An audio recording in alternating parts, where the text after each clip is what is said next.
नमस्कार और हार्दिक अभिनंदन सभी सम्मानित ईपीएस पेंशन धारकों का।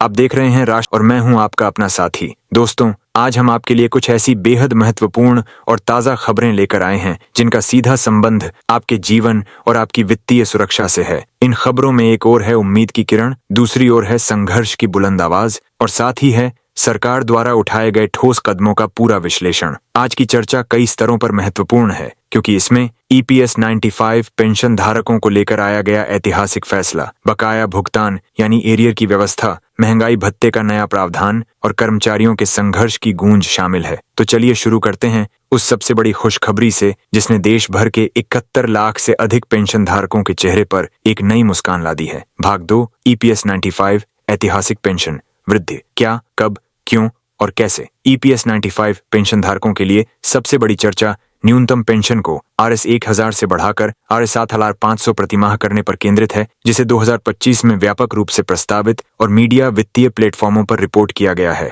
जबकि कुछ आधिकारिक दस्तावेज अब भी मौजूदा RS 1000 की वैधानिक स्थिति का उल्लेख करते हैं, इसलिए लागू करने की अंतिम पुष्टि अधिसूचना पर ध्यान रखना जरूरी है। कई विश्वसनीय वित्तीय सार स्रोतों और रिपोर्टों में 2025 के भीतर न्यूनतम ईपीएस पेंशन को RS 7500 तक बढ़ाने का प्रस्ताव स्वीकृति की दिशा में प्रगति बताई गई है, जिसे मध्य 2025 के आसपास लागू करने की अपेक्षाएं दर्शाई गईं। हालांकि अंतिम स्वीकृति और गजट प्रेस रिलीज का संदर्भ देखने की सलाह दी जाती है। श्रम मंत्रालय ईपीएफओ के औपचारिक संदर्भों में ईपीएस 95 के अंतर्गत मौजूदा वैधानिक न्यूनतम RS 1000 का उल्लेख मिलता है, जिससे स्पष्ट है कि अंतिम नोटिफिकेशन या कार्यान्वयन तिथि की पुष्टि आधिकारिक चैनलों से ही माननी चाहिए। कब से लागू होगा? रिपोर्ट्स में 2025 के भीतर अमल की समय सीमा अप्रैल मई मध्य वर्ष का उल्लेख मिलता है, पर ठोस रूप से लागू तिथि के लिए ईपीएफओ पीआईबी की आधिकारिक सूचना देखना आवश्यक है ताकि भुगतान चक्र, बैंकों और सीपीपीएस एकीकरण स्पष्ट हों।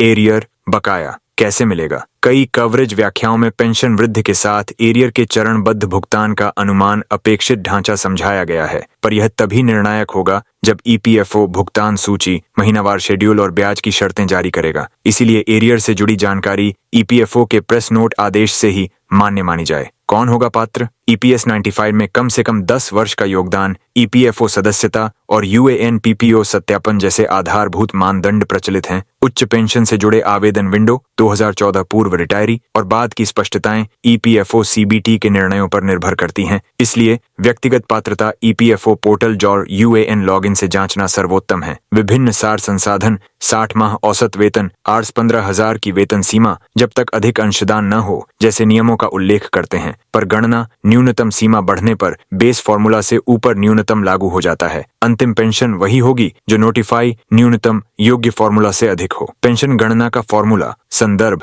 आम व्याख्याओं में ईपीएस पेंशन को पेंशन योग्य वेतन एक्स सेवा वर्ष 70 जैसे ढांचे से समझाया जाता है। यदि न्यूनतम RS 7500 लागू होता है तो जिस केस में फॉर्मूला पेंशन इससे कम आए वहां न्यूनतम RS 7500 प्रभावी होगा। यह बिंदु नीति नोटिफिकेशन आने पर स्पष्ट रूप से लागू किया जाता है। महंगाई भत्ता डीए जोड़ने की बात, कई मीडिया वित्तीय विश्लेषणों में डीए जैसी इंडेक्सेशन की अपेक्षाएं, दावे दिखते हैं, पर डीए को ईपीएस पेंशन से जोड़ना तभी आधिकारिक माना जाएगा जब ईपीएफओ श्रम मंत्रालय इसे नोटिफाई करे। अभी इसे संभावित प्रस्तावित लाभ के रूप में ही देखें। क्या करें अभी? केवल ईपीएफओ के आधिकारिक स्रोत पीआईबी नोटिस पोर्टल अपडेट पर ही भरोसा करें। अफवाह, अनौपचारिक वीडियो मैसेज पर व्यक्तिगत विवरण साझा न करें। यूएएन, पीपीओ, बैंक केवाईसी, आधार, पैन लिंक और संचार पते को ईपीएफओ पोर्टल में अद्यतन रखें ताकि किसी भी वृद्धि, एरियर, सीपीपीएस क्रेडिट पर देरी न हो। नोट, ओपीएस बहाली और 1 अगस्त के रोष मार्च जैसे समांतर कर्मचारी आंदोलनों की खबरें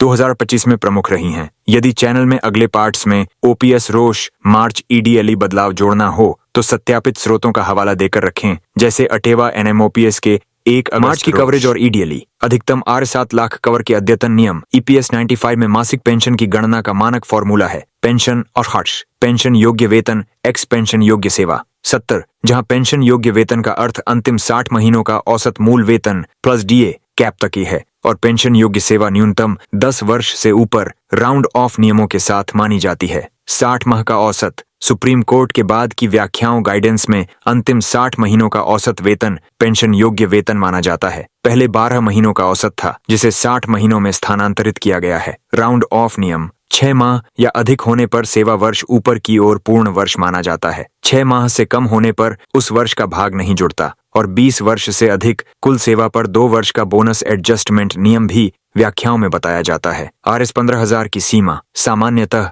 पेंशन योग्य वेतन की ऊपरी सीमा RS 15,000 होती है, जब तक कि उच्च पेंशन अतिरिक्त अंशदान के तहत अलग व्यवस्था लागू न हो। इस स्थिति का निर्धारण EPFO के लागू दिशा निर्देशों और सदस्य के विकल्प पर निर्भर है। उदाहरण समझें, यदि किसी सदस्य का 60 माह का औसत वेतन RS 15,000 है और मान्य पेंशन योग्य सेवा 20 वर्ष है, तो फॉर्मूला के अनुसार पेंशन 15,000 x 20 70 कर RS 4 रिटर्न के आसपास होगी। यदि नोटिफाइड न्यूनतम इससे अधिक तय हो तो अंतिम देय पेंशन न्यूनतम के बराबर होती है। भुगतान कैसे आता है? CPPS क्या है? EPFO ने 2024 के पायलटों के बाद 2025 की शुरुआत से centralised pension payments system CPPS पूर्ण रूप से रोल आउट किया, जिससे सभी क्षेत्रीय कार्यालयों के माध्यम से पेंशन का केंद्रीकृत भुगतान होने लगा और किसी भी बैंक, किसी भी शाखा से पेंशन एक्सेस संभव हो गया। CPPS के साथ दिसंबर 2024 में 68 लाख से अधिक पेंशनरों को करीब RCA कोड 570 करोड़ का भुगतान करने की आधिकारिक पुष्टि प्रकाशित हुई थी और जनवरी 2025 से यह मॉडल सर्वत्र लागू बताया गया। इस सिस्टम से PPO ट्रांसफर और शाखा निर्भरता की जरूरत घटती है, जिससे देरी वितरण की जटिलताएं कम होती हैं और पारदर्शिता बढ़ती है। स्टेटस कैसे चेक करें?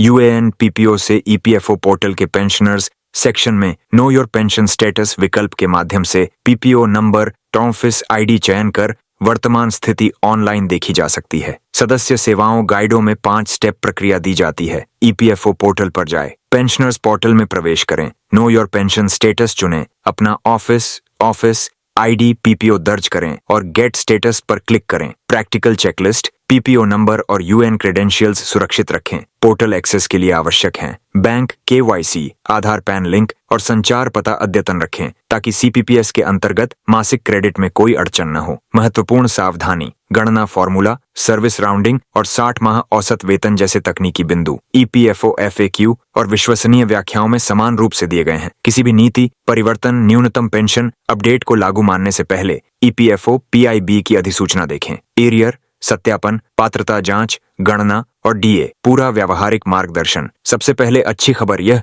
कि न्यूनतम पेंशन में बढ़ोतरी के साथ पुरानी और नई राशि के अंतर यानी एरियर का भुगतान चरणबद्ध तरीके से किया जाएगा, जिसे समय सीमा के भीतर पूरा करने का उद्देश्य रखा गया है ताकि लंबित हक सीधे खाते में पहुंचे। एरियर प्राप्त करने के लिए सबसे जरूरी कदम है KYC और बैंक विवरण का अद्यतन सत्यापन, क्योंकि भुगतान सीधे आधार लिंक्ड बैंक खाते में क्रेडिट होगा और छोटी सी भी त्रुटि देरी का कारण बन सकती है। व्यावहारिक चेकलिस्ट, UAN और PPO नंबर सुरक्षित रखें। लॉगिन स्टेटस जांच के लिए यही आधार है। बैंक खाते में नाम, IFSC, खाता संख्या और आधार पैन लिंकिंग अद्यतन करके EPFO पोर्टल पर अप्रूव्ड स्थिति सुनिश्चित करें। पता और मोबाइल ईमेल अपडेट रखें ताकि OTP अलर्ट समय पर मिले। सतर्कता बेहद जरूरी है। फर्जी संदेश, अनजान लिंक और बिना सत्यापित कॉल फॉर्म से बचें। केवल आधिकारिक पोर्टल, सत्यापित घोषणाओं और स्वीकृत संचार चैनलों पर भरोसा करें। कौन पात्र है? संक्षेप में, EPS 95 में न्यूनतम 10 वर्ष का योगदान होना चाहिए। EPFO में सदस्यता और सेवा अवधि रिकॉर्ड मान्य हों। 1 सितंबर 2014 से पहले रिटायर लोगों के लिए उच्च पेंशन हेतु जो खिड़की थी, यदि उस दौरान आवेदन किया गया है तो लाभ पात्रता का निर्धारण उसी रिकॉर्ड पर निर्भर करेगा। व्यक्तिगत पात्रता जांच के लिए घर बैठे UAN PPO के साथ सदस्य सेवाओं में लॉगिन कर स्थिति देखें। किसी अड़चन पर क्षेत्रीय कार्यालय ऑनलाइन शिकायत प्रणाली से सहायता लें। पेंशन गणना का सरल फॉर्मूला, मासिक पेंशन 6 पेंशन योग्य वेतन x पेंशन योग्य सेवा 70 पेंशन योग्य वेतन। सेवानिवृत्ति से पहले के अंतिम 60 महीनों का औसत, कैप लागू होने पर कैप के भीतर। पेंशन योग्य सेवा EPS में योगदान के कुल वर्ष 6 माह या उससे अधिक होने पर वर्ष राउंड अप मानना सामान्य प्रथा है। उदाहरण, यदि 60 माह का औसत वेतन RS 15,000 और सेवा 20 वर्ष है तो अनुमानित पेंशन 15,000 x 20 70 4,285.57 आती है। यदि न्यूनतम अधिक निर्धारित लागू है तो अंतिम देय वही न्यूनतम होगा। महंगाई भत्ता DA जोड़ने की बात। पेंशन पर DA जोड़ने का उद्देश्य महंगाई के प्रभाव से वास्तविक आय को सुरक्षित रखना है। सामान्यतः अर्धवार्षिक समायोजन का मॉडल माना जाता है ताकि लागत बढ़ने पर पेंशन भी तालमेल बैठाती रहे। क्रियान्वयन के लिए आधिकारिक अधिसूचना, स्पष्ट दिशा निर्देश जारी होने पर बैंक क्रेडिट में DA समायोजन स्वतः परिलक्षित होता है। भुगतान कैसे आएगा? केंद्रीकृत व्यवस्था का लाभ। केंद्रीकृत पेंशन भुगतान प्रणाली CPPS के तहत पेंशन क्रेडिट एकीकृत प्रक्रियाओं से होता है, जिससे क्षेत्रीय कार्यालयों, बैंक शाखाओं पर निर्भरता घटती है और ट्रांसफर विलंब की संभावना कम होती है। इसका फायदा यह भी है कि PPO ट्रैकिंग, स्टेटस जांच और बैंक ब्रांच बदलने जैसी स्थितियों में प्रक्रिया सरल व पारदर्शी रहती है। ऑनलाइन स्थिति कैसे देखें? एक छोटा मार्गदर्शक। Pensioners section know your pension status में जाइए, PPO ऑफिस विवरण भरें और वर्तमान स्थिति, भुगतान, डेट, क्रेडिट स्टेटस देखें। यदि कोई बेमेल, नाम, जन्मतिथि, KYC दिखे तो उसी सत्र में KYC रिकॉर्ड सुधार का अनुरोध करें और अप्रूव्ड होने पर पुनः स्टेटस जांचें।